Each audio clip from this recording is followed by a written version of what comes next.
Masivi pyjor I Darzezës është përfshirë sërish nga flakët, megjithse zjarri një ditë më parë u vënë në kontroll në orët e para të mëngjesit të kësaj të hëne.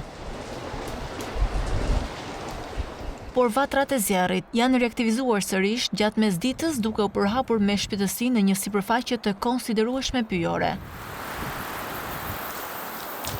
Për shuarjen e flakëve janë angazhuar forca zjarrfikse të Fierit, Patosit dhe Roskovecit, punonjës të shërbimit pyjor dhe banor të zonës. Ndërhyrja e mjeteve zjarrfikse është e vështirë për shkak të terrenit ranor, duke detyruar efektive të përdorin mjete rrethanore. Po ashtu Bashkia e Fierit ka vënë në dispozicion edhe një traktor me zinxhir për të frenuar përhapjen e zjarrit. Paralelisht, një tjetër vatrë aktive është raportuar këtë të hënë në kodrat me ullishte në Zhupan të Fierit, në vendin e quajtur Takodrom.